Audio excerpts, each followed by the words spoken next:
poor mother works on Christmas Eve with her daughter when a billionaire appears and surprises them.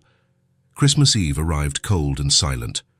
Jenna wiped the marble floor of the room, focused. The bucket of water beside her was already dirty. Her back ached.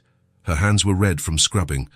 Her blonde hair fell over her face, damp with sweat. But she couldn't stop. It was the only job she had managed to get in weeks.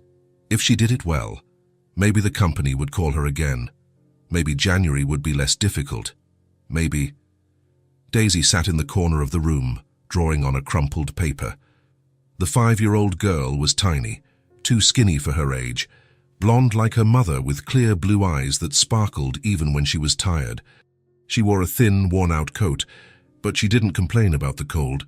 She never complained about anything. "Mommy, can I help you?" Daisy asked, dropping her pencil. Jenna looked at her daughter and smiled, exhausted. "You help me just by being quiet, sweetie." But Daisy stood up and picked up a small cloth that was next to the bucket. "I want to really help."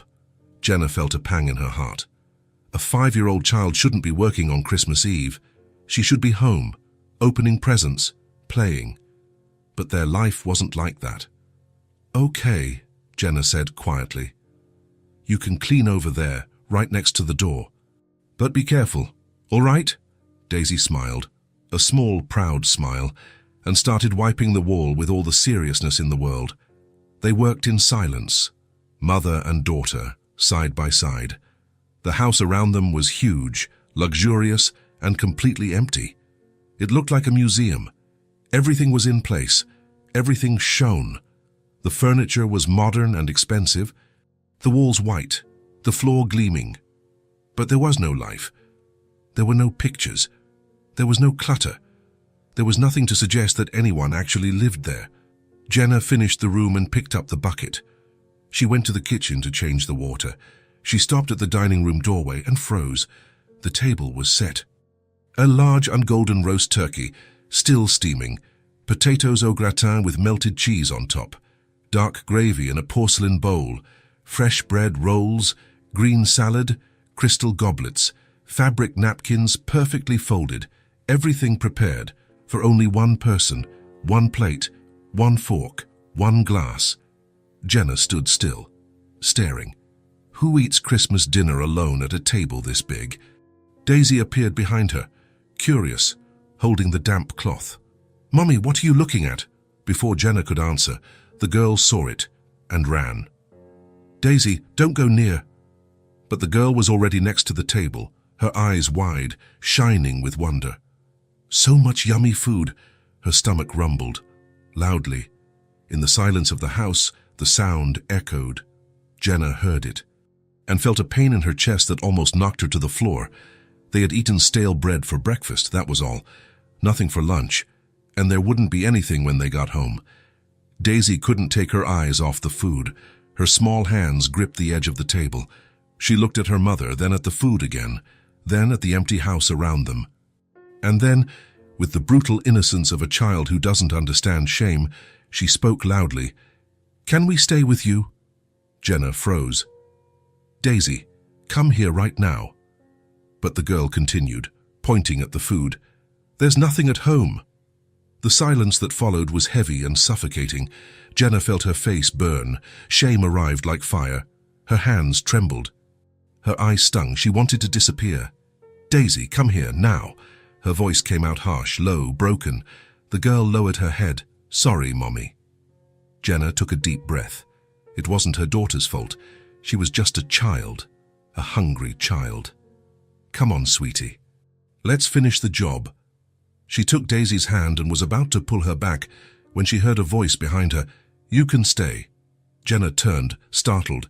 A man was standing at the entrance to the dining room, tall, in a dark, well-tailored suit, short hair, serious face, handsome in a cold way. He must have been in his early 30s, dark, intense, but tired eyes. The kind of tiredness that doesn't go away with sleep. Matthew Hale, the owner of the house. Jenna turned pale. Her heart raced.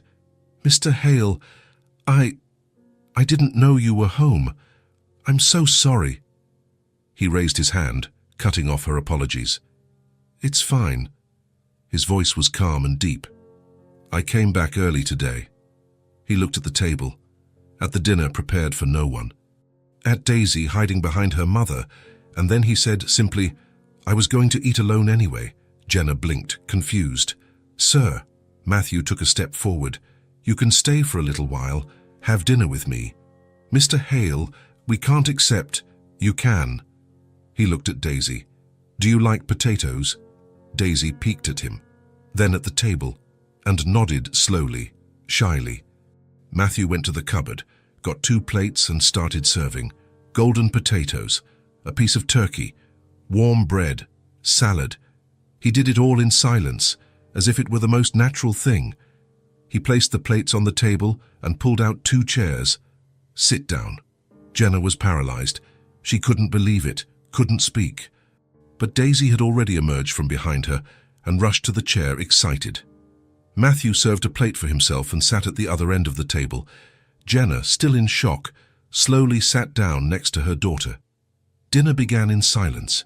Daisy ate slowly, savoring every bite as if it were a gift. Her small eyes sparkled. She smiled between forkfuls. Jenna barely touched her food. She was too nervous. Her hands trembled holding the fork. Matthew cut a piece of turkey and ate, observing the 2 of them. He didn't know why he had done this. It didn't make sense. But when he heard the little girl say, There's nothing at home, something inside him broke. He knew loneliness. He lived inside it. But hunger. Hunger was different. What's your name? He asked, looking at the girl. Daisy.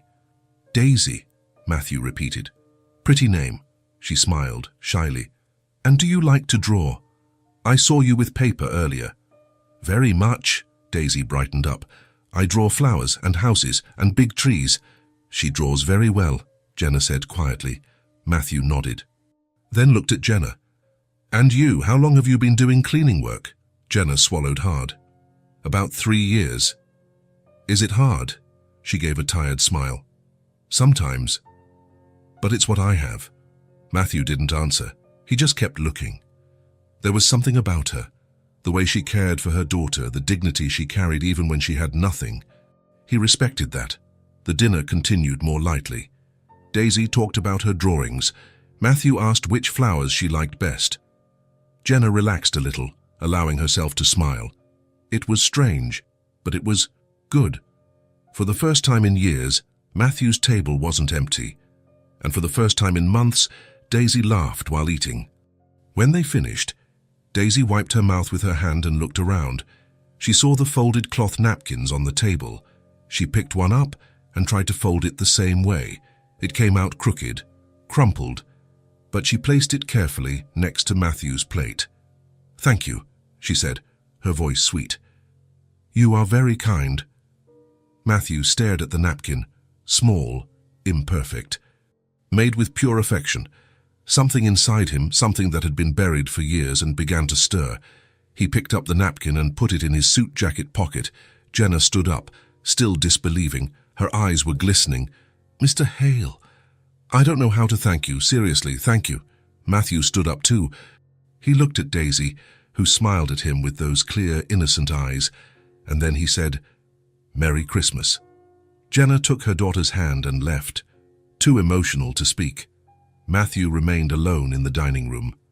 He looked at the table, at the dirty plates, at the leftover food, and at the empty space where they had been sitting. For the first time, the house didn't feel so cold. He touched the napkin in his pocket and smiled, a small, almost invisible smile, but real. The next day arrived grey and cold. Jenna woke up early, as always. The apartment was freezing. The heater had broken 2 months ago and she didn't have the money to fix it. She put her coat over her pajamas and went to the kitchen, her bare feet on the cold floor. She opened the refrigerator and stopped, almost empty. 1 egg. Half a loaf of bread wrapped in a plastic bag. 2 small, bruised apples she had bought at the corner market. That was all they had. Jenna closed her eyes and took a deep breath, her hands shaking on the refrigerator door. She couldn't break down. Not now. Not in front of Daisy. She grabbed the egg and the bread. She was going to make a small omelette, share it with her daughter, and hope someone called with work, anything. "Good morning, Mommy." Jenna turned quickly, forcing a smile. Daisy was at the kitchen door, in her pajamas, her blonde hair messy, rubbing her clear blue eyes. "Good morning, love." Jenna tried to sound cheerful. "Did you sleep well?" "I did." Daisy walked to the table and climbed onto a chair. "I dreamed about yesterday's food." Jenna felt her heart clench. "You did?" "Uh-huh. About the potatoes." "And the turkey." Daisy smiled. "It was yummy even while sleeping." Jenna turned her back, pretending to look for something in the cupboard. She didn't want her daughter to see the tears in her eyes. "That's good, sweetie. That's good. What are we going to eat today?" "Omelette. With toast." Daisy looked at the open refrigerator. She saw the emptiness. The girl was small, but she wasn't foolish. "There's only one egg." "Yes, but we can share it." Daisy was quiet for a moment, her feet swinging from the chair. Then she said, with that strange seriousness only children have, "Can we share it really small so it lasts longer?" Jenna closed her eyes. Her hands trembled as she cracked the egg into the frying pan. She didn't answer because she didn't trust her own voice. She made the omelette in silence. She cut it into 2 unequal pieces. The bigger one for Daisy, of course. Always the bigger one for Daisy. She served it with the toast that was already hard on the edges. Daisy ate slowly, chewing each piece carefully, making it last. Jenna could barely swallow. Every bite seemed to weigh a ton. When they finished, Daisy took her plate to the sink. Serious, "Thank you, Mommy. It was good." "You're welcome, my love." Jenna washed the dishes, the 2 plates, the 2 forks, the frying pan, and looked at the refrigerator again. Only the 2 apples remained, one for today, one for tomorrow, and after that, she didn't know. She went to the small table in the living room where she kept the bills. She opened the drawer and pulled out the envelopes. Rent, late. Electricity, late. Cut-off notice. Water, paid, but only because they had already threatened to cut it off before. Internet, cut off 2 weeks ago. Jenna ran her hand over her face, trying to think, trying to organize her thoughts, trying not to panic. She picked up her cell phone and dialed the number she already knew by heart. "Clean Express, good morning." "Hi, this is Jenna. I was wondering if there's any work today." Silence on the other end, the sound of keys being typed. "Let me check here." Jenna gripped the phone tightly. Her heart was racing. Her fingers were white from the pressure. "Look, Jenna, there's nothing for today, sorry. Nothing at all, not even half a day's work, anything. Nothing. Hardly anyone requested cleaning. People traveled for the holidays. Everyone's away. What about tomorrow?" "Nothing scheduled for tomorrow either. Maybe things will get better next week." Jenna closed her eyes. Next week? How was she supposed to wait until next week? "Okay, thank you anyway." "Sorry, Jenna. I'll call if something comes up." She hung up and stood still, holding the phone. The cracked screen reflected her tired face. Daisy was on the living room floor, drawing on old paper she had picked up from the building's recycling bin. She didn't know there was no food. Didn't know there was no money. Didn't know her mother was one step away from collapsing completely. Jenna took a deep breath. She wasn't going to break down. She wasn't. She always found a way. Always. But for the first time in a long time, she didn't know what that way was. The phone rang. Jenna looked at the screen, thinking it was the company again, maybe with some last-minute job, but the number was unknown. She answered, suspicious. It could be a bill collector. It could be the landlord. "Hello? Jenna?" The voice on the other end was deep, calm, controlled. Masculine, she knew that voice. "Mr. Hale, yes, Can I speak to you for a minute?" Jenna jumped to her feet, nervous. Her heart raced again, but for different reasons. Why was he calling? Had he complained about her work? Was something wrong with the cleaning? Had she done something? "Of course. Go ahead, Mr. Hale." Matthew hesitated on the other end. She heard him breathing. "I was thinking about yesterday." Jenna felt her face flush. Shame returned like a wave. He was going to say it was embarrassing, that he didn't want her to work there anymore. "That. I would like to offer you a permanent job here at the house." Jenna froze. The world stopped. What? A permanent job, not through the company, directly with me. He paused. You would come every day. You would take care of the house. I would pay well and... Another pause. Daisy can come with you. Jenna couldn't speak. The words were stuck in her throat. Her heart pounded so fast she thought she would faint. Her eyes stung. Her hands trembled. Jenna, are you still there? I am... Sorry, I just didn't expect that. I know it's sudden. But I need someone. And you do a good job. You're organized. You're careful. It wasn't just that Jenna knew. He had seen Daisy's hunger. He had seen their situation, and he was offering help in the only way that didn't feel like charity, employment, dignity, a chance. I accept, Jenna said quickly before he could change his mind, before she woke up from this dream. I accept, Mr. Hale. Thank you so much. Seriously, thank you very much. Good. His voice sounded lighter, almost relieved. Can you start tomorrow? Yes, I can. What time? 8 o'clock? Perfect. I'll be there. You can count on it. Until tomorrow then, Jenna. Until tomorrow, and thank you, truly. She hung up and started to cry. It wasn't a cry of sadness. It was relief. It was gratitude. It was the weight of 1,000 tons lifting from her shoulders. It was being able to breathe again. Daisy looked at her mother, dropping her pencil, startled. Mommy, why are you crying? Jenna wiped her face with the back of her hand and crouched down, opening her arms. Come here, sweetie. Daisy ran and threw herself into the hug. Jenna held her daughter tightly, her face buried in her blonde hair. Something good happened, Daisy, something very good. What? Mommy got a job, a real job. Every day. Daisy pulled away, her eyes wide. Really? Really? And you'll come with me every day? Where to? To the nice man's house from yesterday. Remember him? Daisy broke into a huge smile, the kind that lit up her whole face. The one who gave us food. That's the one. The girl hugged her mother tightly, laughing. I like him, Mommy. Me too, sweetie. Me too. Jenna held her daughter, her eyes still wet, her heart finally managing to beat more slowly. They were going to be okay. For the first time in a long time, she believed it. Before, Matthew had always loved silence.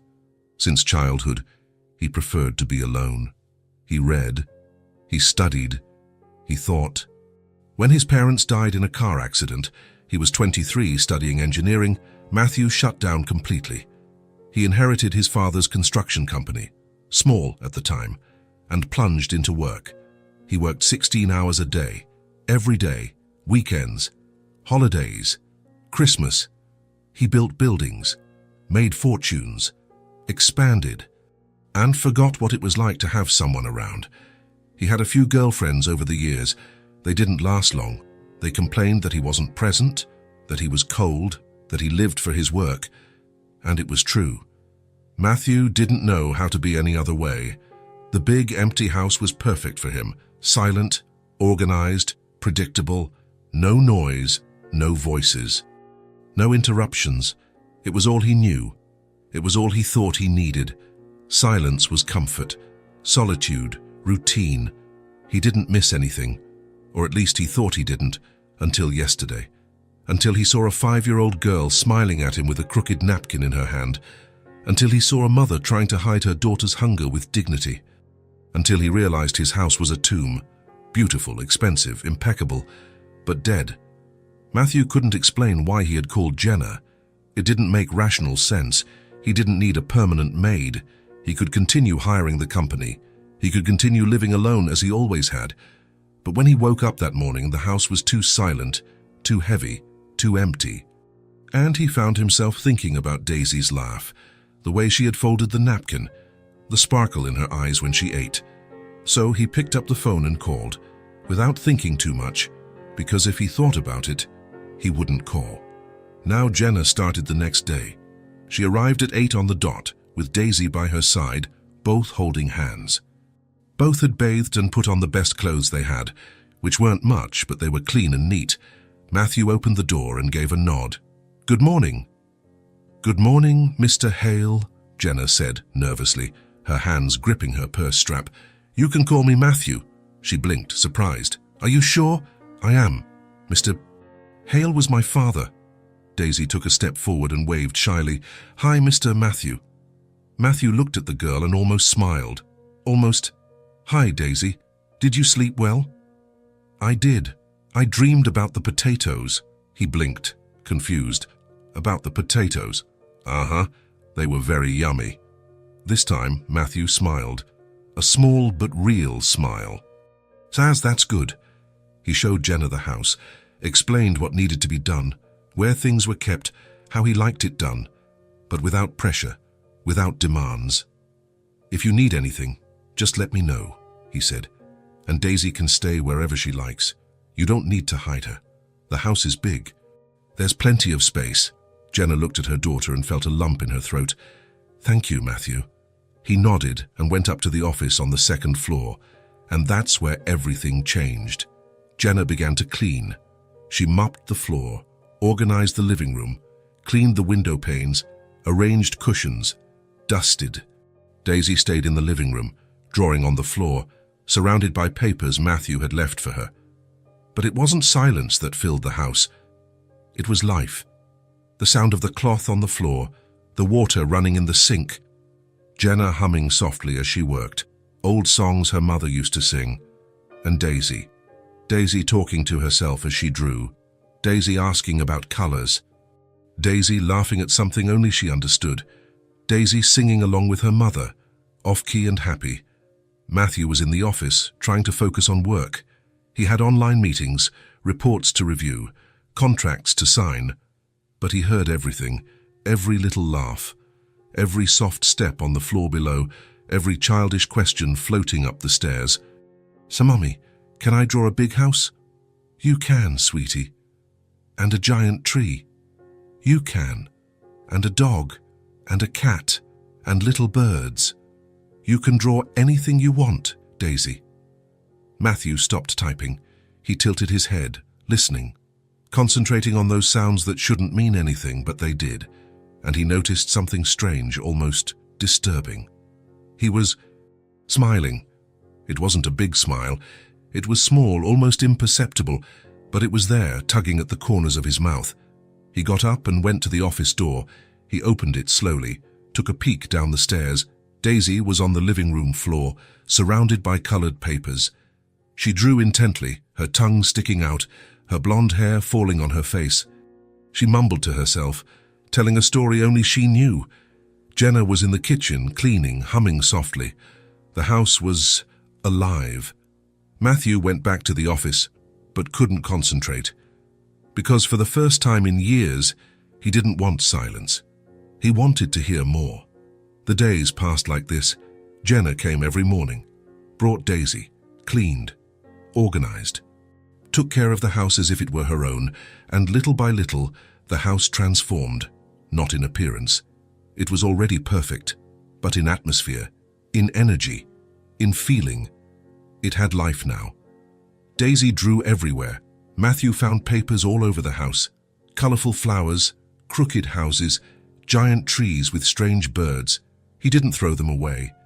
He kept them all in a drawer in his office. Jenna cooked sometimes, nothing elaborate, just fresh coffee in the morning, or a sandwich at lunchtime when Matthew forgot to eat. She didn't have to do it, but she did, and he didn't complain. Matthew started coming home earlier. Before it, he stayed late at the company office. He avoided going back because there was no reason. The empty house was just empty. Now there was a reason. He would arrive at 6, sometimes even earlier, and hear Daisy's voice. "Look, Mummy, I drew you." "Oh, that's beautiful, sweetie. I look very pretty." "And this is Mr. Matthew." Matthew paused at the door, listening. "Is it? How did you draw him?" "Tall, with a serious face. But he's kind on the inside." Jenna laughed softly. "That's true, he is." Matthew smiled on the other side of the door. That smile was getting easier and easier.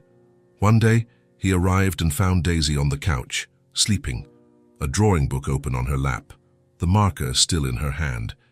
Jenna was finishing cleaning the kitchen, her back to the living room. Matthew stopped and looked at the girl, so small, so fragile, so peaceful. He went to the closet, got a soft blanket and placed it over her.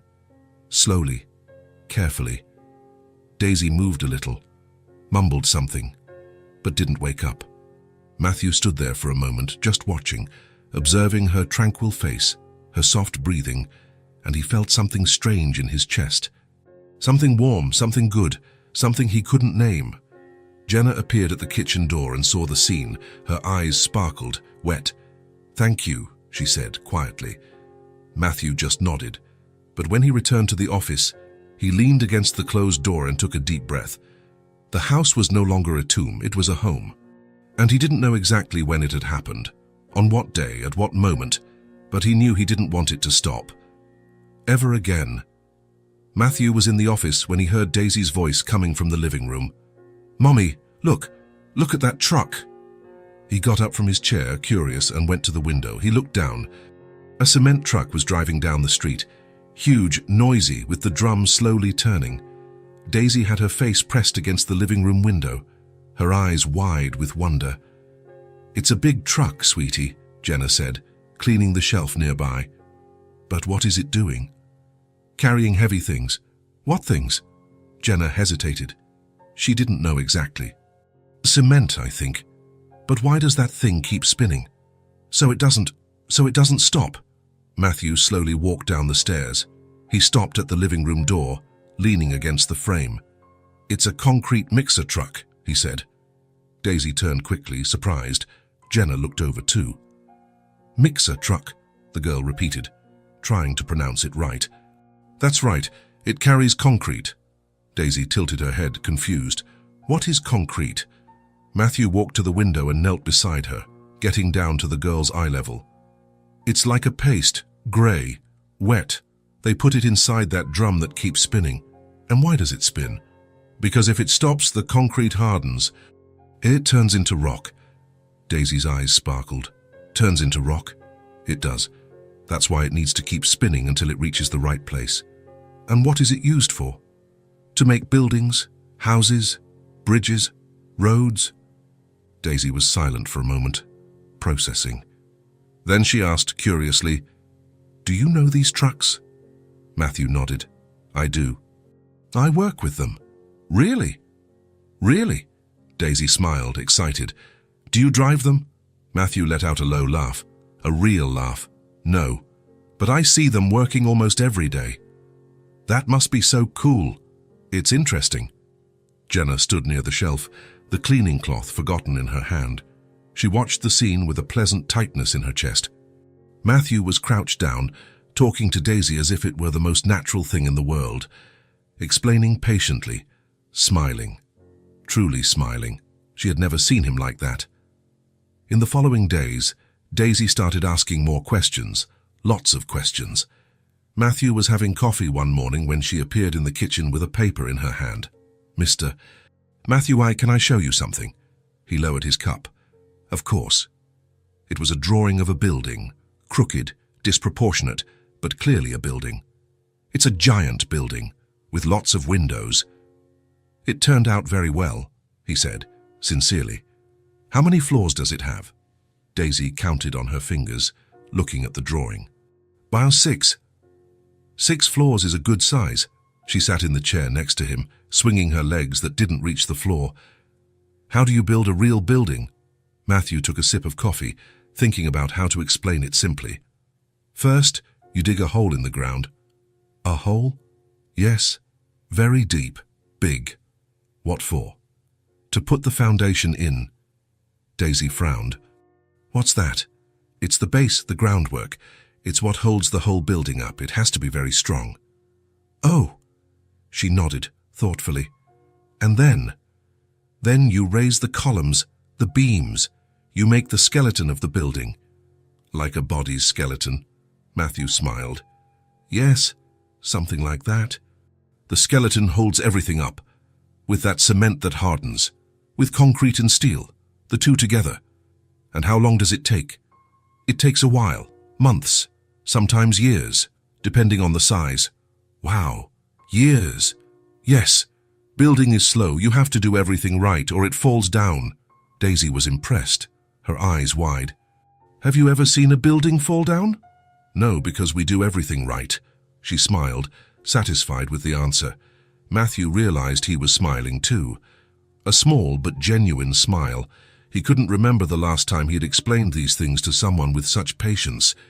Jenna appeared at the kitchen door, wiping her hands on a cloth. She saw the two of them talking, Daisy's eyes sparkling, Matthew explaining calmly. She stood there, just watching, her chest tight, her eyes starting to get moist. Matthew had never been rude to them, but he had also never been like this.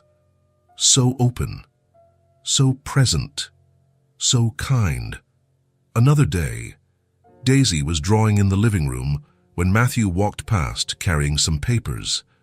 "Mr. Matthew?" He stopped. "Hi, Daisy. Have you ever seen a building being made, like me, from the beginning?" "I have. I see it all the time." "What's it like?" He looked at the papers in his hand, then at the girl. He decided the papers could wait. He sat on the couch next to her. "In the beginning, it's just dirt, empty ground. Then the big machines arrive." "What machines?" "Excavators, tractors, backhoes. They make a lot of noise." Daisy dropped her pencil, all her attention on him. "And what do? They dig, they remove dirt, they clear space for the foundation. And then the concrete comes. The workers set up the forms, put the steel inside, and then they pour the concrete. It looks like a mess, but everything has an order. Everything has a right way to do it." "And does it grow?" "It does. Floor by floor, slowly, with patience." "And when it's finished, what happens?" Matthew gave a small smile. "Then it becomes a place where people live, or work, or study. It becomes part of their lives." Daisy was silent for a moment, absorbing it. Then she said, with that strange seriousness of a child, "You must be very important." Matthew blinked, surprised. "Why?" "Because you make houses for people to live in. Everyone needs a home." He was speechless. That childish simplicity had just hit something deep inside him. Something he had forgotten, the real reason for what he did. I guess so," he said quietly. Daisy smiled, satisfied, and went back to drawing. Matthew stayed there a little longer, just watching. Then he stood up and went up to the office, but her sentence kept echoing in his head all day. "You must be very important." It had been years since he had felt that way. Jenna was folding towels in the laundry room when she mustered up the courage. Matthew had just walked past the hallway, returning from the office. She called him, shyly, nervously, "Matthew." He stopped and came back. "Hi, Jenna." She held the towel in her hands, hesitant. "Can I ask you a question?" "Of course." "Go ahead." She took a deep breath. "What do you do, exactly?" Matthew tilted his head, not understanding. "What do you mean?" "Your job. You said you work with buildings, but what do you actually do?" He gave a small smile. "I build buildings." Jenna blinked. "You build them?" "Yes, I plan, organize, supervise. I make it happen." She nodded slowly, still processing.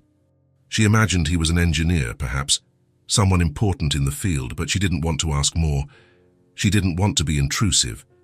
It must be very difficult. "Sometimes, but I like it. I always have.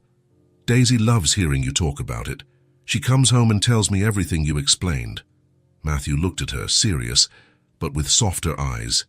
"She is very curious, smart. She asks good questions." Jenna smiled, proud. "She is. Since she was little." There was a comfortable silence between them. Matthew was about to go upstairs again when Jenna said, "Thank you for having patience with her, for really talking to her." He looked back. "You don't need to thank me." So I like talking to Daisy. And it was true. For the first time in years, he enjoyed having someone ask questions, someone interested, someone who made him remember why he had chosen that profession. Matthew began to pay more attention to Daisy, not on purpose, but naturally. And that's when he noticed something that bothered him. She drew all the time. Papers spread throughout the living room, on the dining table, on the floor, colorful, creative drawings, full of life and imagination. But the pencils she used were terrible, broken, too small to hold properly, stumps without points. The markers were dry, failing, leaving smudges instead of lines. The sharpener no longer worked. It was broken, taped together. Matthew watched Daisy struggling to draw a flower, holding a stub of a blue pencil that barely fit in her hand, trying to make colorful petals. And he felt something squeeze in his chest. That wasn't right. A girl so creative, so full of imagination, deserved to have decent supplies. The next day he left work early. He went to a large stationery store downtown. He stood there in the aisle, looking at the shelves full of options. He picked up a box of colored pencils, new, large, with 48 different colors. He picked up a set of markers, fine and thick tips, vibrant colors, a coloring book with beautiful drawings, flowers, animals, landscapes, castles, and a sharpener shaped like a bear. Cute, colorful, with little eyes and everything. He paid for everything, put it in a bag, and drove home, his heart beating faster than it should. When he arrived, Daisy was in the living room, drawing as always. "Daisy!" She looked up, surprised. "Hi, Mr. Matthew, you're home early." "I am, and I have something for you." He placed the bag on the table. Daisy stood up, curious, her eyes wide. "What is it?" "Open it and see." She opened it slowly, as if she were afraid of ruining something. Then she saw it. Pencils. New ones. Lots of pencils. She picked up the box, admiring it. So many colors. 48. And markers. Also, she pulled out the coloring book. And a book to color. With princesses and flowers. And there's one more thing. She reached into the bag and pulled out the sharpener. A little bear. It's a sharpener. But it's a bear. It's both. Daisy looked at everything on the table. Then she looked at Matthew, her huge blue eyes sparkling, full of emotion. "All this is for me." Matthew nodded. "It is. Really? I can keep everything." "You can. It's yours." Daisy stood still for a second, just staring. Then she dropped everything on the table and ran to him, her small arms wrapped around his waist, Daisy's face pressed against his body, the tight, sincere, pure hug, full of gratitude. Matthew froze. He didn't know what to do. He stood there, motionless, his arms by his sides, tense, his heart beating faster, his hands trembling slightly. He wasn't used to this. He didn't know how to react.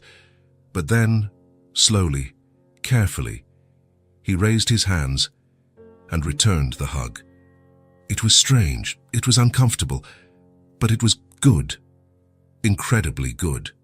"Thank you, Mr. Matthews," Daisy said, her voice muffled against him. "You are the best in the whole world." Matthew closed his eyes. Something inside him, something that had been locked up, forgotten, rusted by years of solitude, began to stir again, to melt. "You're welcome, Daisy," he said quietly, his voice hoarse. She pulled away, smiling hugely, and ran back to the new pencils. Matthew stood still processing what had just happened. Jenna was at the kitchen door. She had seen everything. Her eyes were wet, glistening, her hand over her mouth, trembling, her face completely emotional. Matthew looked at her. They stared at each other in silence. He didn't know what to say. He had no words. Jenna shook her head slowly, smiling through her tears, and whispered, "Thank you." Matthew nodded, embarrassed, awkward, and quickly went up to the office. But when he closed the door, he leaned against it and took a deep breath. His legs were weak, his heart racing. He could still feel Daisy's arms around him. He could still feel the warmth of the hug. And for the first time in a long, long time, he didn't feel alone. Daisy spent the rest of the day drawing with the new pencils. She made flowers, houses, colorful buildings, giant trees, little birds, and she made a special drawing. 2 people, one tall, one small, holding hands. She colored it carefully, chose the exact colors, did her blonde hair, his suit, and wrote below, with her crooked, careful handwriting, "You are my new friend." She left the drawing on his office desk. Matthew found it later, when he returned to finish some emails. He picked up the paper, looked at it, read it. He felt his chest tighten again. He ran his finger over the crooked letters, over the simple drawing, over the 2 of them holding hands. And he put it away, in the same drawer where the folded napkin from Christmas Eve was, in the same drawer where he kept everything Daisy made. because now those small, simple things meant more than any million-dollar contract he had ever signed. They meant he was no longer living alone in an empty house. They meant that little by little, without realizing it, he was learning to feel again, to care again, to live again. Matthew leaned back in his chair, holding the drawing, and closed his eyes, and for the first time in years, he felt happy, simply happy. Matthew woke up to the sound of voices. It wasn't loud, it wasn't invasive, but it was there, filling the silence that had always dominated that house. He looked at the clock. 7:30 in the morning. Jenna and Daisy had already arrived. He got up, put on a shirt, and walked down the stairs slowly. The kitchen was different. The smell of fresh coffee, the machine on, 2 clean cups next to the stove. Jenna was in the living room, mopping the floor, humming softly. An old gentle song he didn't know. Her voice was low but pretty, calm. Daisy was sitting at the dining table, surrounded by colorful papers, the new pencils spread out. She was drawing intently, her tongue sticking out. Matthew stood still on the stairs, just watching. That scene so simple, so common, so alive. He had never realized how dead the house was before. "Good morning," he said, stepping down the last steps.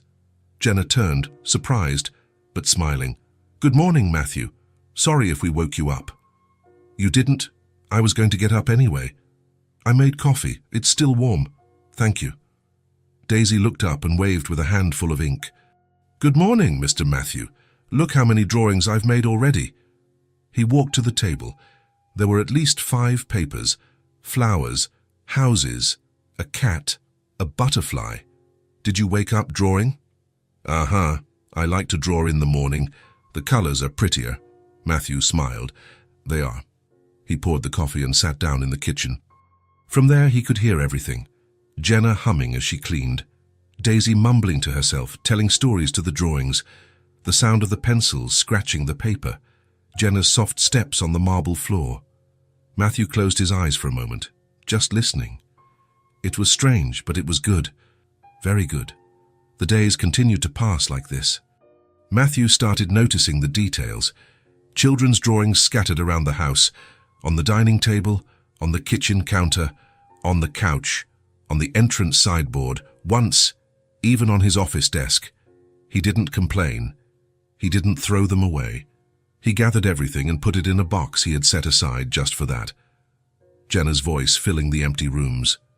She sang while she worked, old songs, some cheerful, others melancholic, but always with that softness that calmed him, that made the atmosphere lighter. And Daisy talked non-stop. "Mommy, why are clouds white?" "Because they are made of water, sweetie.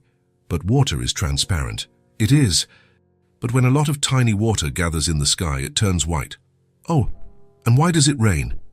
"Because the clouds get heavy and the water falls." "And the sun, doesn't it dry the water?" "It does, but it takes time." Matthew smiled, listening to these conversations. Sometimes he stopped what he was doing just to listen better, just to feel that presence. The house had sounds now. It had movement. It had life. And for the first time, he realized that's what had always been missing. One day, Matthew left early for an important meeting downtown. A contract meeting, big proposal. Usually he was focused, excited about this sort of thing, but that day he could only think about returning home. The meeting ended in the middle of the afternoon. He drove back fast, anxious. He opened the door and felt it, the emptiness. Jenna and Daisy weren't there. Their workday was over. They had already left. The house was impeccable, as always, clean, organized, perfect, but dead. Matthew dropped his briefcase on the couch and stood still in the living room, looking around. There were no drawings on the table. There were no voices. There were no soft footsteps. There was none of Jenna's quiet singing. There were none of Daisy's endless questions. There was no life. He went to the kitchen, empty, silent. He went to the dining room. Nothing. Only the heavy silence. He went up to the office, sat in his chair, tried to work, but he couldn't concentrate. Something was missing. Someone was missing. And then Matthew understood. with a clarity that startled him. It was them. He missed them. Matthew stood still, processing that. It was strange, uncomfortable. He had lived alone for years. He always preferred it that way. He always thought silence was comfort, was peace. But now the silence was just empty. He looked at the clock. 5:30 in the afternoon. They would only be back tomorrow morning. 15 hours. 15 hours of an empty house. Matthew got up and went to the drawer where he kept Daisy's drawings. He opened it, took a few out. A colorful flower, a giant building, a drawing of the two of them holding hands. He smiled, a small but genuine smile, and realized something that both scared and warmed him. He didn't want to live alone anymore. Not like this. Not in this silence. The next day, Matthew woke up earlier than usual. He waited in the kitchen, drinking coffee, looking at the clock. When he heard the key in the door, his heart sped up. "Good morning," Daisy yelled, running in. "Good morning, Daisy. I brought a new drawing. Already. I made it last night. It's you again." She showed him. It was him, tall, in a suit, smiling. "Am I happy in the drawing?" "You are, because you get happy when we arrive." Matthew blinked. He swallowed hard. "I do. You do. We can tell." Jenna appeared at the door, smiling. "Good morning, Matthew." "Good morning." He looked at her, then at Daisy, then at the house around them. "It's good that you're here." Jenna tilted her head, noticing something different in his voice. "Is everything all right?" "Everything. Just really good." He couldn't explain more. He didn't have words for it, but Jenna understood. She saw it in his eyes. She saw the way he looked at Daisy, the way he breathed a sigh of relief. She smiled, her heart tight. "We like being here too." Matthew nodded and went to the office but left the door open to be able to listen. The voices, the laughter, the quiet singing, the life that now filled every corner of that house. That night, when Jenna and Daisy left, Matthew stood at the door. "See you tomorrow," Jenna said. "See you tomorrow." "Bye, Mr. Matthew," Daisy shouted, waving. "Bye, Daisy. Sleep well." He stayed there until they disappeared around the corner. He closed the door. The house went silent again. But it was different now, because he knew that tomorrow they would return, that the house would be filled with life again, and that made all the difference. Matthew went up to his room, lay down, and looked at the ceiling. He thought about how it was before, the loneliness he no longer even noticed, the emptiness that had become routine. And he thought about how it was now. The drawings, the laughter, the voices, the presence. He didn't know when exactly it had happened. But at some point, without realizing it, Jenna and Daisy had stopped being just people who worked there. They had become part of the house, part of his life, and Matthew didn't want that to change, ever again. He closed his eyes, his chest full of something he hadn't felt in years. It wasn't just comfort. It was belonging. It was the beginning of something he didn't yet have the courage to name. But it was real.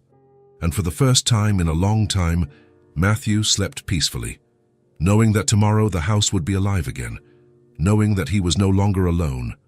January arrived quickly. The holidays ended. Christmas was over. New Year's passed. The streets returned to normal. People came back from trips. Life returned to its usual rhythm. Matthew's company did too. The construction projects that had stopped during the holidays resumed. Meetings flooded his schedule again. Calls all day, contracts to review, decisions to make. Matthew returned to his routine. He woke up early, worked in his home office until 9, left for the company, spent the whole day there. Meetings, site visits, more meetings. Before, he stayed late, 7, 8 at night, sometimes even later. That's how it had always been. But now it was different.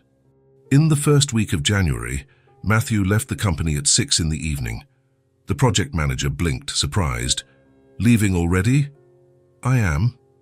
"But the client meeting? It can be tomorrow morning. Reschedule it." He grabbed his suit jacket and left. On the way, he realized he was driving fast, anxious. He wanted to get home. When he walked in, he heard the voices. Jenna humming in the kitchen, Daisy laughing at something in the living room.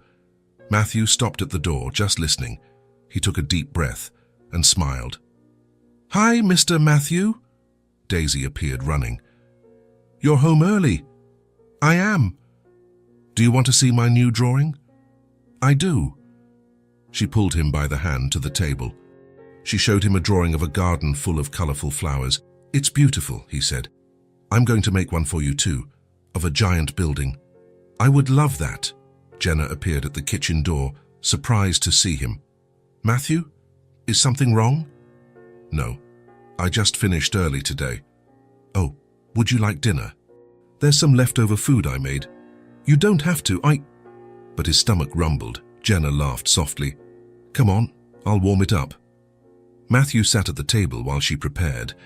Daisy stayed next to him drawing, talking non-stop about flowers and colors, and he realized he was happy there, simply sitting, listening, present.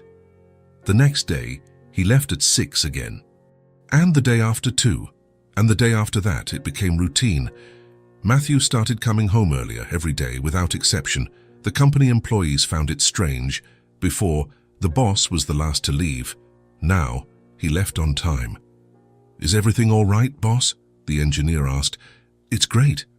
It's just, you never leave early." Matthew gave a small smile. "I have reasons now." And he did. He started showing up in the kitchen for no specific reason, just to be near. Jenna was washing dishes when he walked in.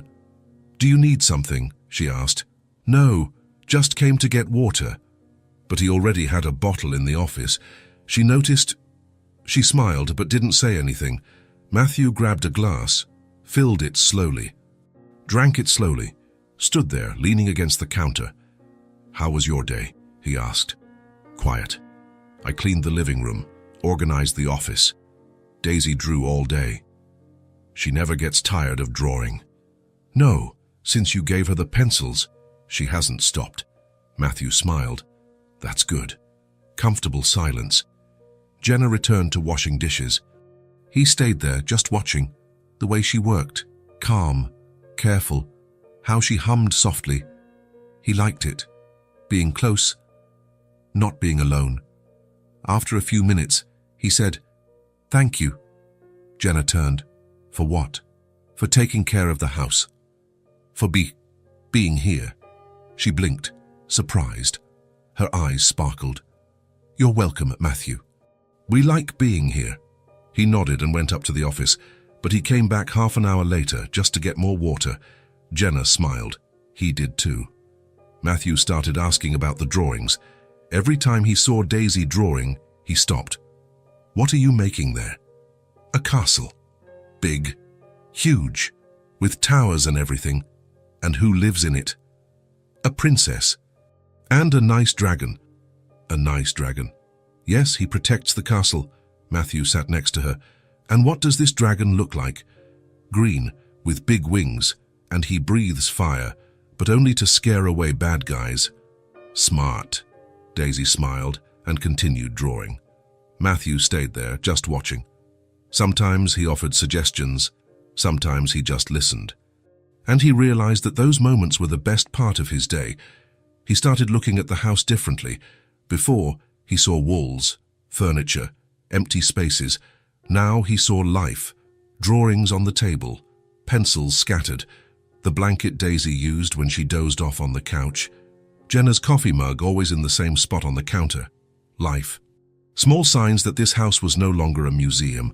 It was a home. Matthew was in the office when he realized this. He looked out the window. He saw the garden outside. He saw the living room through the open door. And he understood. The house had changed. He had changed.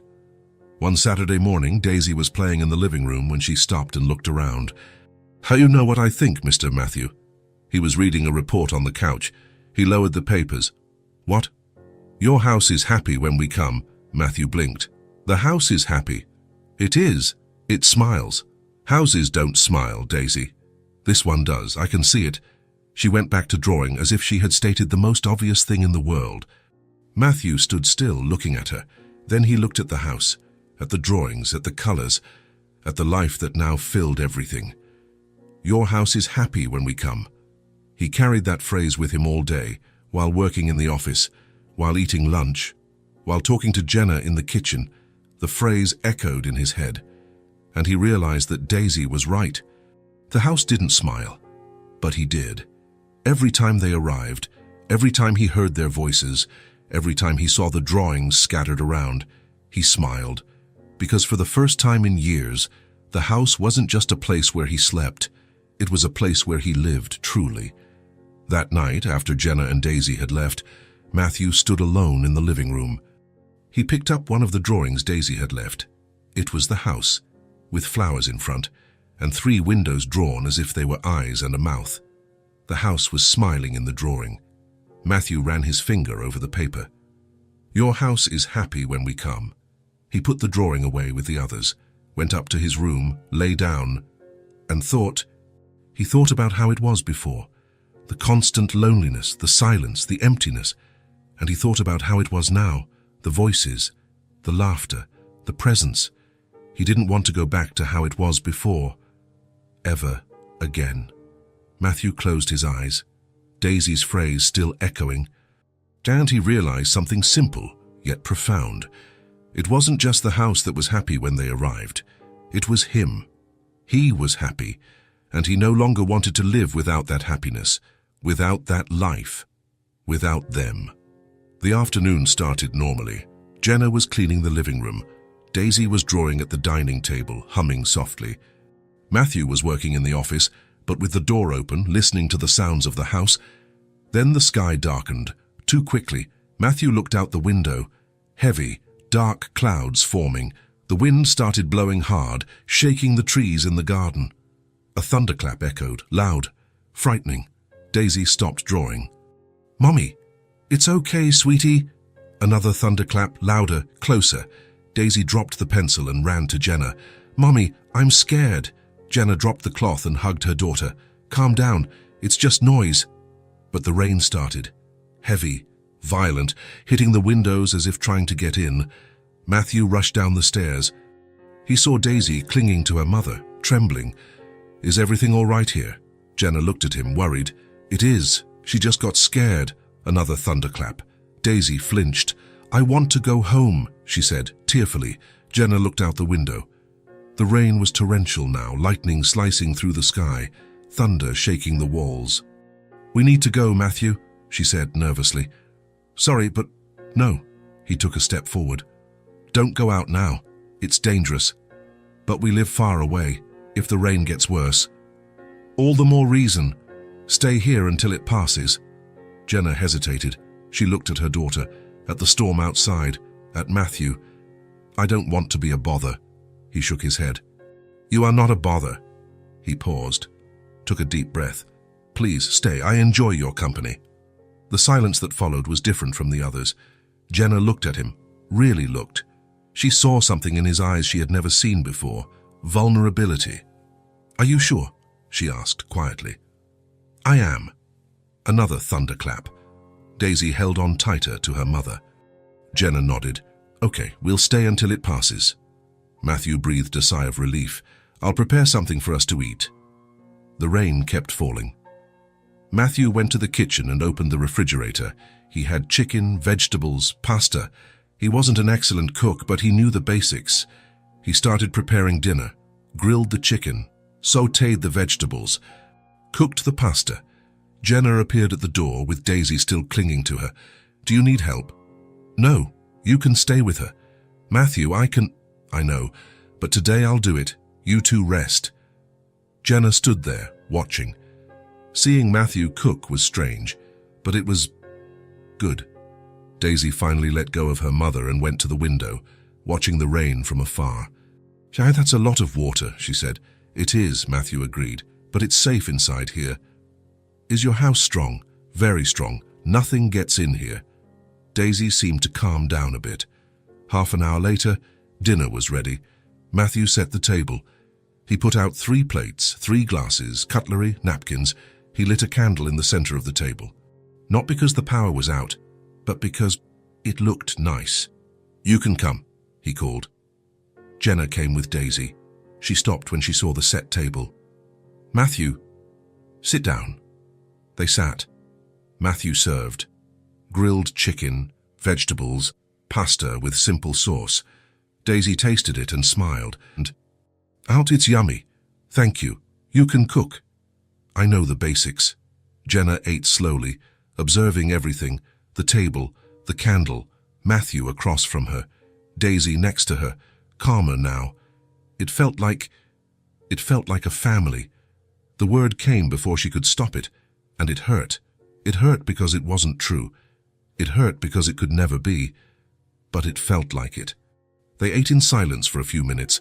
The rain continued outside, but inside it was warm. Safe. "Mommy, can I have more?" Daisy asked. "You can, sweetie." Matthew served her more. He smiled, watching the girl eat heartily. "Do you like to cook?" Jenna asked. "Not much, but it's not bad." "Have you lived alone for a long time?" He nodded. "I have." "Since my parents died." Jenna blinked. "I'm sorry, I didn't know."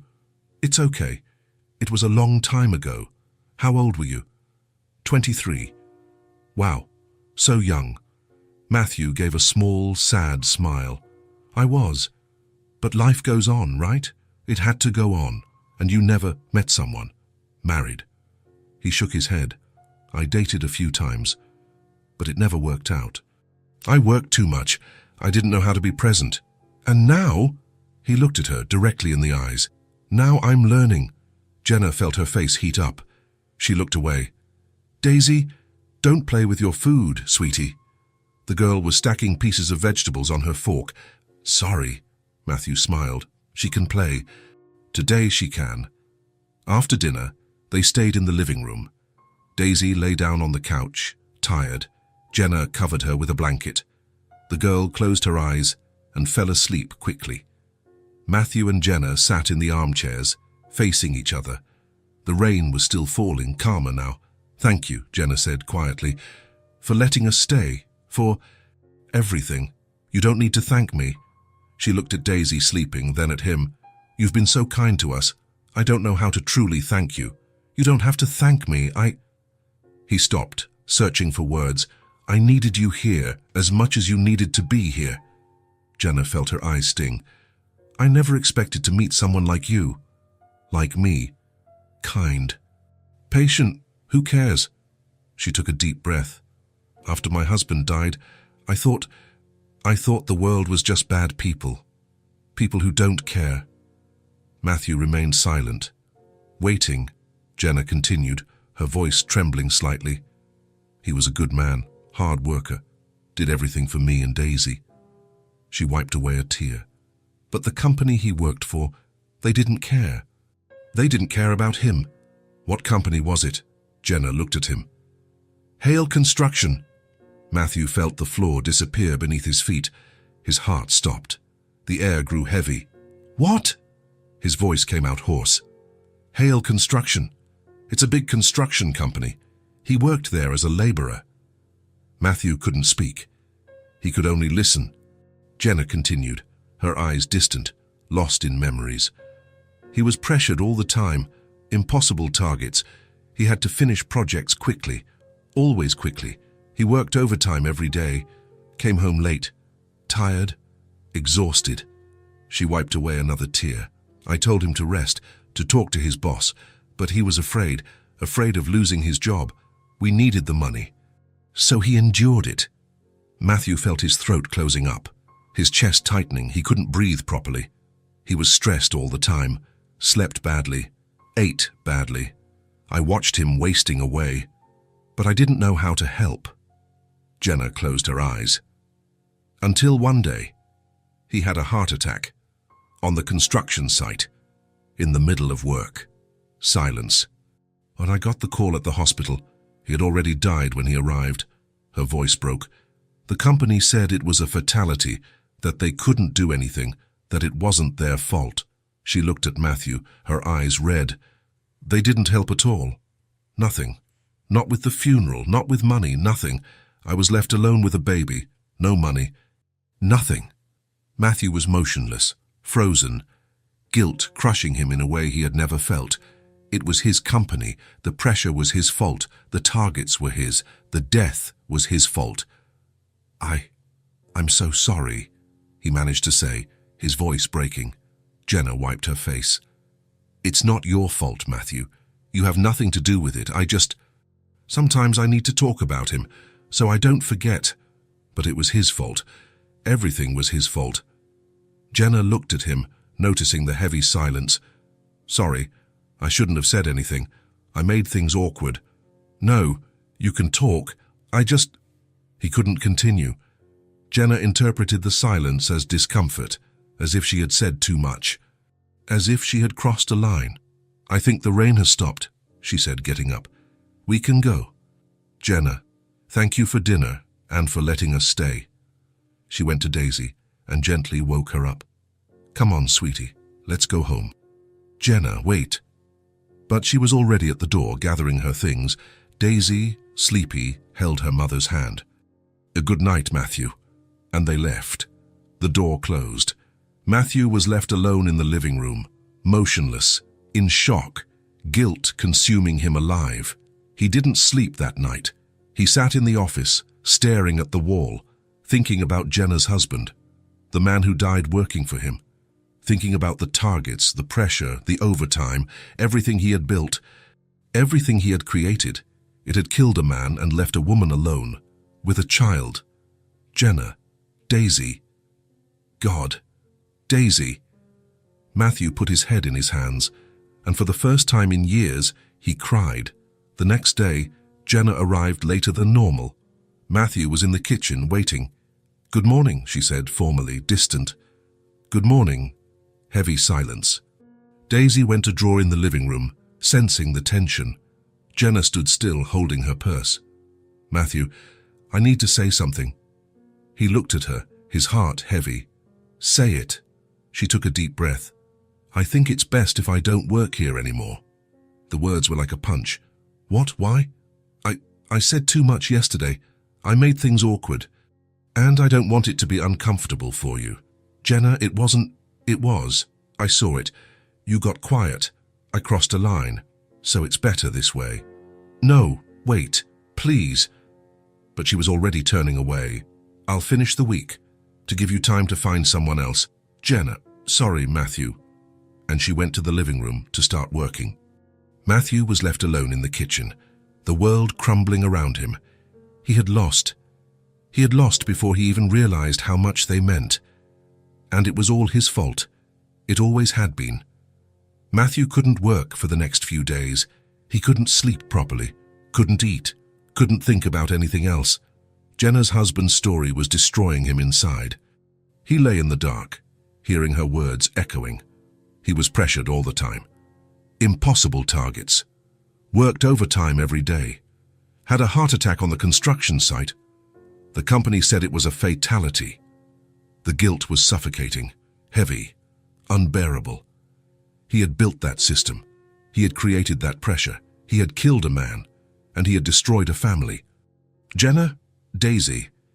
Matthew got out of bed in the middle of the night, went to the office, turned on the computer, and started searching. He opened the company's files from the last 5 years, HR reports, employee records, workplace accident documents. He started reading everything, every page, every line, and what he found made him sick. Excessive demands, impossible targets, absurd deadlines, constant pressure from supervisors, vague threats of firing if they didn't meet the targets, unpaid overtime, exhausted workers, frequent accidents. He read testimonies from employees who had left, ignored complaints, denied requests for help. My supervisor said if I didn't finish by Friday, I'd be out. I worked 14 hours straight. No break, no lunch. I asked to go to the doctor. They said there was no time. Matthew ran his hand over his face, feeling nauseous. How had he not seen this? How had he let it get to this point? He continued searching. He found the name. Jenna's husband, Daniel Carter, laborer, worked for 3 years at the company. Matthew opened his file. Overtime record, 60 hours of overtime in the last month, 58 the month before, 62 the month before that. Filed complaints. I need a day off. I'm exhausted. Supervisor's response, impossible. The project needs to be finished. Another complaint. I'm not feeling well. Chest pains. Response, go to the doctor on the weekend. Matthew closed his eyes, his hand trembling on the mouse. Daniel had asked for help, and he was ignored. Until he died. Matthew got up and went to the window. He looked out at the dark garden, and for the first time in his life he hated himself. He hated what he had built. He hated what he had allowed. He hated the man he had become. But hatred wouldn't change anything. He needed to act. Matthew scheduled an urgent meeting with the entire board of directors. On Monday morning, everyone was in the conference room. 10 people, directors, managers, supervisors. Good morning, Matthew said, walking in. Good morning, boss. What happened? You look tired. I know. He sat at the head of the table. I need to talk about something important. Everyone went silent. Matthew took a deep breath. I spent the last few days reviewing our processes, our policies, our work culture. Is everything okay? The operations director asked. No, it is not. Tense silence. I discovered things that shouldn't be happening. Excessive demands, abusive targets, lack of human care, too much overtime, constant pressure. The project manager shifted uncomfortably. Matthew, these are normal practices in the sector. Everyone does. No. Matthew slammed his hand on the table. I don't care what everyone does. I care about what we do. And what we're doing is wrong. But the targets killed a man. Absolute silence. Matthew continued, his voice firm. Daniel Carter, laborer, worked here for 3 years, died of a heart attack on the construction site, exhausted, worn out. Because we pressured him until he couldn't take it anymore. Matthew, that was my fault. He looked at every person at the table. Our fault. We created this system. We allowed it. And we are going to change. The financial director frowned. Change how? Matthew picked up a folder and opened it.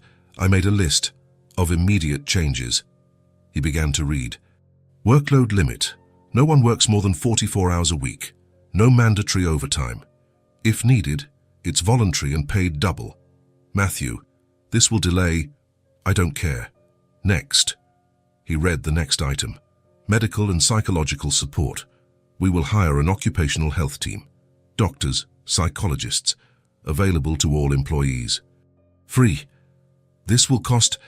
I don't care how much it costs. People's lives are worth more. More items. Mandatory breaks. No one works more than 4 hours straight without a rest. 1 hour lunch break. No exceptions. Human and responsible culture. We will train all supervisors. Empathy, communication, care. If someone doesn't adapt, they leave. He closed the folder. And we are going to review all targets. If they are impossible, we change them. The priority now is people, not numbers. The operations director shook his head. Matthew, you're being emotional. This isn't feasible. It is feasible, and it will happen. He looked firmly. I will not build anything else on anyone's suffering. I need to learn to listen more, and so do you. What if the investors don't agree? Then we lose the investors, but we don't lose any more lives. Heavy silence. Matthew stood up. This is not negotiable. Whoever doesn't agree can leave. But the company will change. Starting today. He left the room, leaving everyone in shock. In the following days, Matthew worked non-stop. He hired psychologists, occupational doctors, HR consultants specialized in well-being. He changed contracts, revised targets, cut absurd deadlines. He fired 2 supervisors who refused to change. He raised salaries, created benefits, implemented rotating days off, and he visited all the construction sites. Personally, he talked to laborers, masons, assistants. He asked how they were, what they needed, how he could improve things. At first, they found it strange. They were suspicious. But little by little they started talking. We're less tired. We can eat lunch properly now. The supervisor stopped shouting. There's a doctor if we need one. Matthew listened to everything, took notes, changed more things, because it wasn't just about fixing the company, it was about fixing himself. It was the greatest act of repair in his life. It wouldn't bring Daniel back. It wouldn't erase the past. It wouldn't take away Jenna's pain, but it would prevent it from happening again. And maybe, just maybe, it would make him a better man. A man Jenna could respect. A man Daisy could admire. 3 weeks later, Matthew was in the office when he received an email. It was from a laborer, someone he had talked to at one of the construction sites. Mr. Hale, thank you for the changes. My wife says I'm happier. My son says I play with him more. Thank you for caring. Matthew read and reread the email, and he felt something warm in his chest. It wasn't forgiveness, it wasn't redemption, but it was a start. He opened the drawer and took out Daisy's drawing. You are my new friend. He looked at it for a long time. Hand whispered to himself, I'm going to become someone who deserves this. Even if Jenna never came back, even if Daisy never drew for him again, he was going to be better. Because now he understood, it wasn't just about building buildings, it was about building lives. And he had failed at that, but he wouldn't fail again, ever again. Matthew was in the office when the phone rang. He looked at the screen, unknown number. He answered, his heart racing. Hello? Matthew. It was Jenna. He jumped to his feet. Jenna, hi. Silence on the other end. Then she said, her voice low, Do you still need someone to work at the house? Matthew closed his eyes, taking a deep breath. The relief was so strong it almost hurt. I do, I always have. Another silence. Can I come back? You can. Please do. She took a deep breath. But it has to be different now, Matthew.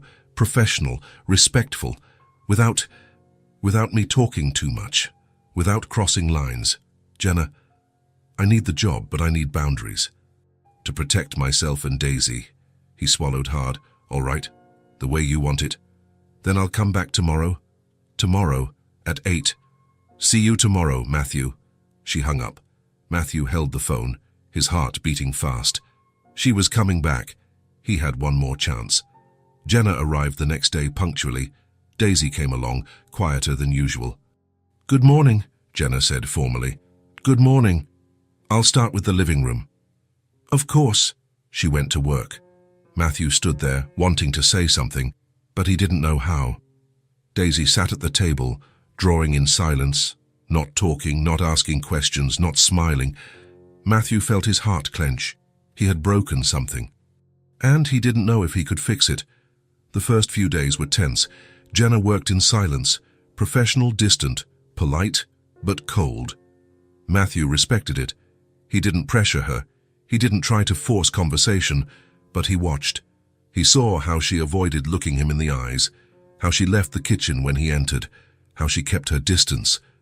And it hurt. Daisy was different too. She still drew, but she left the papers on the table. She no longer showed them to him. She didn't ask about buildings. She didn't smile. Matthew missed those moments. He missed them both. A week later, he came home early. Daisy was drawing. He stopped near the table. Can I see? She looked at him, hesitant, then pushed the paper toward him. It was a garden full of flowers. It's beautiful, he said. Thank you. Silence. Matthew sat next to her. Daisy, are you mad at me? She shook her head. No. Then why don't you talk to me anymore? She looked at her own hands. Mommy got sad because of something. It was after that night. Matthew felt his chest tighten. It wasn't your fault. Or your mother's, it was mine. Daisy looked at him serious. Can you fix it? I'm trying. Then keep trying, because Mommy is happier when she comes here. She went back to drawing. Matthew stood still, processing. Mommy is happier when she comes here. He had to try harder. Matthew started coming home earlier every day. He appeared in the living room when Daisy was drawing. Can I see? And she would show him. Hesitant at first, but little by little, relaxing. He asked about the drawings, about the colors, about the stories. Is this flower special? It is. It glows in the dark. That's incredible. And little by little, Daisy started talking again, smiling, being herself. Jenna saw everything from afar, and something inside her started to melt. 2 weeks later, Matthew was in the kitchen when Jenna walked in. "Do you need something?" she asked. "Just came to get coffee." She nodded. He stood there. Then he said, quietly, "The changes at the company, they are working." Jenna stopped. "What changes?" "I changed everything." After that night, he took a deep breath. "I changed the targets. I set hour limits. I hired doctors, psychologists. I changed the whole culture." She turned, surprised. "Why?" Matthew looked at her. "Because of what you told me. About your husband, what he went through." Pause. "I don't want anyone else to go through that, ever again." Jenna stood in silence, her eyes glistening. "You did that because of Daniel. Because of him, because of you, because I realized I was wrong." He took a step forward, and that I needed to change. Her eyes became moist. "Matthew, I know it doesn't change the past. It doesn't bring him back, but I needed to do something." She wiped away a tear. "Thank you for caring." "I care, Jenna, very much." They stood there looking at each other, and for the first time in weeks, the distance seemed smaller. After that, things changed. Slowly, naturally. Jenna started talking more about Daisy, about life, about small things. Matthew listened, really listened. He asked questions. He cared. One evening, the rain started heavily again. Daisy became nervous. "I think we'll have to wait," Jenna said. "Stay for dinner," Matthew said. "Please." She hesitated, then nodded. "All right." They ate dinner together, the three of them. Daisy talking non-stop, Jenna smiling, Matthew genuinely laughing, and realizing that this was what he wanted most. The dinners began to happen more often. Once a week, then twice, then 3 times. Matthew cooked. Jenna helped. Daisy set the table, proud. They talked about everything, about the day, about plans, about dreams. "Daisy wants to be an artist when she grows up," Jenna said. "Really?" Matthew looked at the girl. "I do. I'm going to draw pretty houses and giant buildings." "You'll be great. Can you teach me about buildings?" "I can, whenever you want." Daisy smiled hugely. Jenna looked at Matthew and saw something different in him. He was no longer the closed-off and distant man. He was present, someone who cared. And she realized she liked him, not as a boss, as a man. Matthew was also noticing things. How Jenna's smile lit up the room, how her laughter was the best part of his day, how anxiously he waited for their arrival, how much he missed them when they left. Jenna was no longer just the maid. She was no longer just a mother in need. She was someone he admired, for her strength, for her dignity. She was someone he respected, for her choices, for her courage. And she was someone he wanted near, always. One evening after dinner, Daisy fell asleep on the couch. Matthew covered her. Jenna came into the living room. "She loves sleeping here," Jenna said quietly. "She can sleep here whenever she wants." Jenna smiled. "You've changed a lot, Matthew." "I have." "You have. You were so closed off. And now, you're different. It's because of you two." She looked at him, surprised. "What do you mean?" "You taught me how to live again, how to feel, how to care." He took a deep breath. "I didn't know that's what was missing until you arrived." Jenna felt her heart race. "Matthew, I know it's still complicated. I know I messed things up, but I..." Pause. "I like having you here more than I should." She was silent. Then she said softly, "I like being here too. We like it."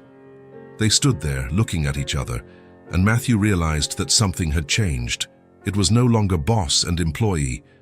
It was something more, something real, something he didn't want to lose, ever again. Jenna gave a small smile and went to pick up Daisy to take her home. But before leaving, she looked back. "Matthew? Yes? Thank you for everything. For being you." He nodded, speechless. And when the door closed, he stood there, alone in the living room, but not feeling lonely, because he knew that tomorrow they would return. And that every day, the distance between them got smaller. Every day he got closer to something he never thought he would have again. A family. A home. Love. Matthew went up to his room, his heart lighter than it had been in years. And for the first time, he allowed himself to dream of a future where Jenna and Daisy were not just visitors, where they were a permanent part of his life, where they were his and he was theirs forever. Matthew spent the whole night awake, thinking, deciding, planning. He knew what he needed to do, but he was afraid of messing everything up, afraid of losing the two people who mattered most, but he was even more afraid of not trying, of letting life pass him by, of continuing in that strange situation where Jenna worked for him, but meant so much more. He didn't want to mix things up anymore. He didn't want her to be his employee.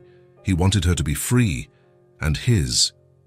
The next morning, when Jenna arrived, Matthew was waiting in the kitchen. "Good morning," she said. "Good morning, Jenna. Do you have a minute?" "I need to talk to you." She stopped, worried. "Did something happen?" "No, nothing bad. I just need to talk." Jenna looked at Daisy, who was already drawing in the living room. "All right." They sat at the table. Matthew intertwined his hands, nervous. "I've been thinking a lot these past few weeks. About you, about Daisy, about everything that happened." Jenna waited, her heart racing. "And I realized something." He looked her in the eyes. "I don't want you to work for me anymore." Her face went pale. "What? Matthew? Did I do something wrong?" "No, that's not it." He raised his hand. "You're perfect. The job is perfect. But I don't want to mix things up anymore." "Mix up? Work and feelings?" Jenna was motionless. Matthew took a deep breath and continued. "I want to guarantee Daisy's education, school, supplies, everything she needs, until college, if she wants. I want to do that. Matthew, I can't accept, and I don't want you to work here as an employee anymore." Tears began to well up in her eyes. "Why?" Matthew stood up. He walked to the other side of the table. He crouched down in front of her, meeting her gaze, and he said, simply and truthfully, "Because I want you in my life, in another way." Jenna held her breath. "I don't want you to be here because you need the money. I want you to be here because you want to, because you like it." He squeezed her hand. "Because we mean something to each other." Her tears began to fall. "I want to try something real, Jenna. No roles, no hierarchy, no obligation." He squeezed her hand. "Just you and me. Trying. Building something together." "For real?" she cried, unable to speak. "You don't have to answer now," he said quickly. "You can think." "Yes." Matthew blinked. "What?" "Yes." She wiped her tears, smiling. "I want to try. Are you sure?" "I am." He let out a relieved laugh. "Aren't you scared?" "I am. Very much." She held his hand tightly. "Scared of getting hurt, of hurting Daisy." "But..." She looked toward the living room, where her daughter was drawing, then looked back at him. "But when we're here, I feel at home, and it's been so long since I felt that." Matthew felt his eyes sting. "Then let's try. Let's." They stayed there, holding hands in silence, until they heard small footsteps. Daisy appeared at the door, holding a drawing. "Why are you crying?" Jenna laughed, wiping her face. "We're not crying, sweetie, we're happy." "Happy crying?" "Yes, that's a thing." Daisy didn't understand, but she shrugged and walked over to Matthew. "I made a drawing. Want to see?" "I do." It was the three of them, in the house with a huge smiling sun. Matthew looked at the drawing, then at Daisy, then at Jenna. "It's perfect. It's us," Daisy explained. "Together. We're going to be together now, right?" "We are," Matthew said. "Forever." He looked at Jenna. She nodded, smiling through her tears. "Forever." Daisy smiled hugely and threw herself into his arms. Matthew caught her, hugging her tight. Jenna stood up, and came closer. Daisy reached out an arm to her. Jenna joined the hug, the three of them there, together, embracing. Matthew closed his eyes. He felt Daisy's weight in his arms. He felt Jenna's warmth beside him. He felt his heart so full it almost hurt. A family beginning to be born.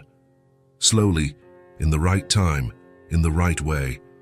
Later, when Daisy went back to drawing, Matthew and Jenna stayed in the kitchen. "I want to do this right," he said. "No rush. Your way." "Our way," she corrected him. "Our way." He held out his hand. Jenna looked at it. She hesitated for a second, then she took it. Matthew intertwined his fingers with hers. For the first time, for real, it was simple, small, but it meant everything. "Thank you," Jenna said quietly. "For what?" "For not giving up, for changing, for seeing us. Thank you for letting me try, for giving me a chance." They stood there, holding hands, looking out the window. Outside, the sun was shining, the trees were swaying. Life continued, but inside, something new had begun. Something still fragile, but real strong true. Matthew looked at Jenna, she looked back, and they smiled, because they knew it wouldn't be easy, that there would be challenges, that there would be fears, but they were going to try. Together. 6 months later, the house was no longer silent. It was full of life. Drawings on the refrigerator, toys on the floor, laughter echoing through the hallways. Daisy ran barefoot through the house. Jenna sang in the kitchen. Matthew worked in the office, but always with the door open, because he didn't want to miss a single sound, a single moment. One evening, the three of them were on the couch watching a movie. Daisy in the middle, almost asleep. Jenna leaning against Matthew's shoulder, his arm around her. "Are you happy?" she asked quietly. "Very, and you?" "Very." They stayed there, in comfortable silence. Matthew looked at Daisy sleeping, at Jenna by his side, at the house around them that was no longer empty. And he realized he had found what he had always been searching for without knowing it. It wasn't success. It wasn't buildings. It wasn't money. It was this, that moment, those people, that quiet and deep love. It was family. It was home. It was everything. On the refrigerator, a new drawing by Daisy was hanging with a magnet. 3 people holding hands, smiling, and underneath, written in crooked letters, "My family." Matthew saw that drawing every day, and every day he smiled. Because it was true. They were a family now, built not of blood but of choice, of care, of patience, of love that grew slowly, day after day. Matthew kissed the top of Jenna's head. She looked up, smiling. "I love you," he said. For the first time, she held his face with both hands. "I love you too." And they kissed. Softly, slowly, right. While Daisy slept between them, safe, loved, at home. The end. The house that was once a silent tomb now breathed. And Matthew, who was once alone, now had everything. He had a little girl who called him her friend. He had a woman who loved him truly. He had a family, and he would never let them go forever. If this story touched your heart, subscribe to the channel and turn on notifications so you don't miss the next ones. Leave a like because it helps this story get recommended to more people. See you in the next story.